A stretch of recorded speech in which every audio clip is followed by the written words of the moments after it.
الرحیم۔ آج رمضان المبارک کا دوسرا روزہ ہے۔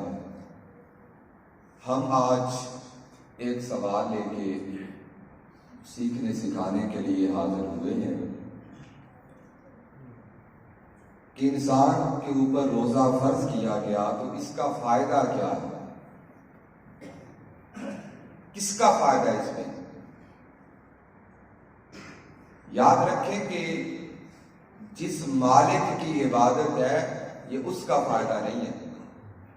اللہ الصمد، اللہ بے نیاز ہے، اس کو فرق نہیں پڑتا۔ حدیث قدسی ہے، حضور صلی اللہ علیہ وسلم نے ارشاد فرمایا اگر پہلے بعد والے انسان جن سارے مل کے یہ فاسق و فاجر بن جائیں، رب کے نافرمان ہو جائیں، تو اللہ رب العزت کی پاک بارگاہ سے آواز آتی ہے ما نقصا من ملک شیئا، میری بادشاہت میں ذرا بھی کمی نہیں ہوتی۔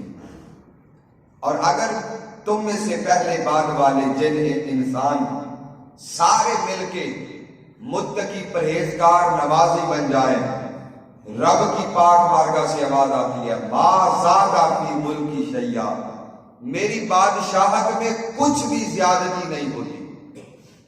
یعنی تمہارے سب کے ہونے سے نہ ہونے سے مالک کو کوئی فرق نہیں پڑتا۔ اللہ الصمد وہ خود فرماتا ہے میں ان چیزوں سے بے نیاز ہوں۔ جب مالک بے نیاز ہے تو ہم جو نماز پڑھتے ہیں یا روزہ رکھتے ہیں یا دیگر عبادات کرتے ہیں، یہ کوئی اپنے رب پہ احسان نہیں کرتے، بلکہ یہ ہم اپنے آپ پہ احسان کرتے ہیں۔ تو روزہ جو رکھتے ہیں، روزہ رکھنے کا فائدہ کیا ہے؟ یاد رکھیں کہ جب ہم روزہ رکھتے ہیں ہمیں اس کا فائدہ دنیا میں بھی نصیب ہوتا ہے اور اس کا فائدہ ہمیں آخرت میں بھی نصیب ہوتا ہے۔ دنیا میں بھی فائدہ، آخرت میں بھی فائدہ نصیب ہوتا ہے۔ حضور صلی اللہ علیہ وسلم نے دنیاوی فائدے کے اعتبار سے ذکر کیا، فرمایا سوموا تصحوا، فرمایا تم روزہ رکھو صحت یاب ہو جاؤ گے، صحت پالو گے، تندرست ہو جاؤ گے، بیماریاں ختم ہو جائیں گے۔ روزہ رکھنے سے بیماریاں ختم ہو جائیں گی۔ کیسے ختم ہوگی؟ وضاحت کرتے ہیں۔ ایک نصرانی حکیم، نصرانی طبیب حضرت امام زین العابدین کے پاس آ کے کہتا ہے، یہ امام قرطبی اس کو روایت کرتے ہیں، وہ کہتا ہے کہ تمہارا قرآن کہتا ہے لا رطب ولا یابس الا فی کتاب مبین، ہر خشک چیز کا علم بھی قرآن میں موجود ہے، ہر تر چیز کا علم بھی قرآن میں موجود ہے۔ اللہ رب العزت تو یہاں تک فرماتا ہے ما فرطنا فی الکتاب من شیء، ہم نے ہر چیز کا ذکر قرآن میں کیا ہے، کسی چیز کو نہیں چھوڑا۔ لیکن میرا دعویٰ یہ ہے قرآن پاک میں آدھا علم ہے اور آدھا علم نہیں ہے۔ یہ عیسائی طبیب کہہ رہا ہے امام زین العابدین سے، شہزادہ امام حسین سے، کہ آدھا علم قرآن میں اور آدھا علم قرآن میں نہیں ہے۔ آپ نے فرمایا تم کیسے کہتے ہو؟ وہ کہتا ہے کہ العلم و علمان، علم الادیان و علم الابدان۔ اس نے کہا علم کی دو قسمیں ہیں، ایک دین کا علم ہوتا ہے اور ایک طب کا، بدن کا علم ہوتا ہے۔ تمہارے جو قرآن ہے اس قرآن میں دین کا علم تو موجود ہے لیکن اس میں طب کا علم موجود نہیں ہے۔ اس وجہ سے قرآن پاک میں آدھا علم ہے، آدھا علم نہیں ہے۔ کیسے کہتے ہو کہ قرآن پاک میں اللہ تعالیٰ نے ہر چیز کو ذکر کیا؟ قربان جائے شہزادہ حسین کے زبان جو امام زین العابدین کی تھی، فرمایا علم طب کو بیان کرنے کے لیے مجھے قرآن پورا پڑھنے کی ضرورت ہی نہیں ہے، مجھے پوری سورت پڑھنے کی ضرورت نہیں ہے۔ قرآن پاک کی سورہ اعراف کی آیت کے چند لفظ اس کے لیے کافی ہیں۔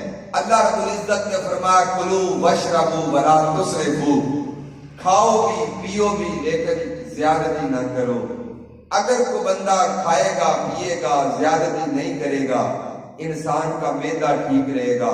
جب معدہ ٹھیک رہے گا بیماریاں انسان کے پاس نہیں آئیں گی، جب بیماریاں انسان کے پاس نہیں آئیں گی دواؤں کی ضرورت نہیں پڑے گی۔ اللہ رب العزت کے قرآن کے 3 لفظوں نے پوری کی پوری ان میں طب کو بیان کر دیا. اور پھر حضرت امام زین العابدین نے دیکھا نا وہ ہکا بکا رہ گیا. فرمایا یہ تو قرآن پڑھا ہے، حضور کا فرمان سناؤں؟ میرے نبی نے بھی علم طب کو بیان کیا. اس نے کہا کیسے؟ حضرت امام زین العابدین فرماتے ہیں حضور نے فرمایا ما مالا ابن آدم بیاہ شرم من بطنہ ہی، ابن آدم کا کسی برتن کو بھرنا اتنا برا نہیں ہے جتنا برا، جتنا نقصان دہ یہ اس پیٹ کے برتن کو بھرنا. یعنی زیادتی نہ کرو، حساب سے کھاؤ. یہ حضور صلی اللہ علیہ وسلم نے بھی ارشاد فرمایا اور پورے کے پورے علم طب کو بیان کر دیا. حضور صلی اللہ علیہ وسلم کے پاس یہ بارہ روایت ہے، حضور کے پاس ایک طبیب آیا. میں جی فلاں جگہ سے آیا ہوں، مجھے بھیجا گیا ہے کہ میں آگے نا آپ کے صحابہ کا، آپ کے غلاموں کا علاج کروں. وہ چند دن رہا، چند مہینے رہا، بالآخر اس نے اپنا سامان سمیٹا، جانے لگا. حضور نے فرمایا کدھر جا رہے ہو؟ آئے تھے علاج کرنے کے لیے، واپس جا رہے ہو کیوں؟ اس نے کہا حضور میں تو اس لیے آیا تھا کہ بیمار ہوں گے تو میں کسی کا علاج کروں گا، لیکن یہاں پہ آ کے دیکھتا ہوں کہ بیمار ہوتا ہی کوئی نہیں، میں علاج کس کا کروں؟ تو حضور نے فرمایا یہ بیمار ہو بھی کیسے سکتے ہیں کہ یہ صرف اتنا کھاتے ہیں جتنی ضرورت ہو، ان کے لیے صرف چند لقمے کافی ہوتے ہیں. جو بندہ اپنے پیٹ کو بچا لیتا ہے، اپنے معدے کو بچا لیتا ہے، وہ تو بیماریوں سے بچ جاتا ہے. جب یہ بات کہی نا حضرت امام زین العابدین نے تو وہ عیسائی طبیب کہنے لگا ما تارا کا نبیکم ولا کتابکم لجالنوس شیئا. وہ کہنے لگا تمہاری کتاب نے اور تمہارے نبی نے حکیموں کے لیے تو کچھ چھوڑا ہی نہیں ہے، ہر چیز کو بیان کر دی ہے. تو بہرحال یہ روزہ رکھنے سے ہمیں دنیاوی فائدے بھی نصیب ہوتے ہیں، انسان بیماریوں سے بچ جاتا ہے. حضور صلی اللہ علیہ وسلم نے ارشاد فرمایا للصائم فرحتان، روزے دار کے لیے 2 خوشیاں ہیں. فرحتن عند فطرہ، پہلی خوشی اس وقت نصیب ہوتی ہے جب بندہ روزہ افطار کرتا ہے. ویسے قدر نہیں ہوتی رب کی نعمتوں کی، صبح سے لے کے شام تک انسان بھوکا پیاسا رہے نا تو شام کو جب چند لقمے بھی انسان منہ میں ڈالتا ہے نا پھر قدر ہوتی ہے کہ رب کی نعمت. وہ جب ملتی رہتی ہے قدر نہیں ہوتی، تھوڑی دیر وقفہ ہوتا ہے پھر پتہ چلتا ہے کہ قدر کیا ہے. حضور نے فرمایا کہ پہلی خوشی انسان کو اس وقت ہوتی ہے جب انسان روزے کو افطار کرتا ہے. حضور دوسری خوشی فرمایا فرحۃ عند لقاء ربہ، جو انسان نے روزہ رکھا اس کی وجہ سے جو انسان کی اپنے رب سے ملاقات ہوگی، اس ملاقات کے وقت دوسری خوشی نصیب ہوتی ہے. دنیا کی فائدے بھی ہیں، اخروی فائدے بھی ہیں. حضور صلی اللہ علیہ وسلم نے ارشاد فرمایا جس نے رب کی رضا کے لیے ایک روزہ رکھا، جس نے اللہ کی رضا کے لیے ایک روزہ رکھا، اس کے بعد اس کا فائدہ کتنا ہوگا. حضور صلی اللہ علیہ وسلم نے ارشاد فرمایا لوگوں اس کا فائدہ اتنا ہوگا جیسا کہ ایک کوا پیدا ہوا اور پیدا ہونے کے بعد وہ اڑتا رہا، بوڑھا ہو کے کوا فوت ہو گیا. جتنی دور وہ کوا اپنے گھونسلے سے چلا جاتا ہے اللہ تعالیٰ بندے کو جہنم سے اتنا دور فرما دیتا ہے. اب ایک کوے کی عمر عام طور پہ 1000 سال ہوتی ہے، یہ بندے سے کہیں زیادہ جیتا ہے. 1000 سال کوا جیتا ہے عام طور پہ. وہ حادثات تو پھر اپنے وہ ساتھ ہوتے ہیں نا، عام طور پہ 1000 سال کوا جیتا ہے. اور کوا جب اڑتا ہے تو انتہائی تیز رفتار سے اڑتا ہے. تو حضور نے فرمایا 1000 سال کوا پیدا ہوتے اڑنا شروع کر دے، 1000 سال تک اڑتا رہے، 1000 سال تک اڑتا رہے. وہ جتنا اپنے گھونسلے سے دور چلا جاتا ہے اللہ رب العزت اتنا ہی زیادہ دور روزہ دار کو جہنم سے کر دیتا. اتنا زیادہ فائدہ اس روزے کا نصیب ہوتا ہے. حضور صلی اللہ علیہ وسلم نے ارشاد فرمایا کل عمل ابن آدم یضاعف، ابن آدم کے ہر عمل کو بڑھا دیا جاتا ہے. ابن آدم کا ہر عمل بڑھا دیا جاتا ہے. حضور کتنا؟ فرمایا الحسنۃ بعشر امثالھا، فرمایا نیکی کو 10 گنا کر دیا جاتا ہے. تم ایک نیکی کرتے ہو 10 گنا اللہ تعالیٰ ثواب عطا فرماتا ہے. الی 700 ضعف، صرف 10 گنا نہیں، فرمایا 10 گنا سے لے کے اللہ تعالیٰ 700 گنا تک بڑھا دیتا ہے. یعنی ایک نیکی کرتے ہو، اگر اس میں خلوص ہوا، خشوع ہوا، خضوع ہوا، خلوص ہوا، اللہ رب العزت کی خالصۃ رضا کے لیے انسان نے نیکی کی ہے، اللہ تعالیٰ اس پہ 700 گنا تک بھی ثواب عطا فرماتا ہے.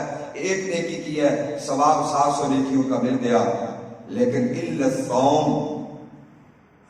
حضور فرماتے ہیں کہ اللہ رب العزت نے فرمایا الا الصوم، مگر روزہ، فإنہ لی وأنا أجزی بہ، روزہ تو بندے نے میرے لیے رکھا ہے، اس لیے روزے کا ثواب بھی میں ہی عطا فرماؤں گا.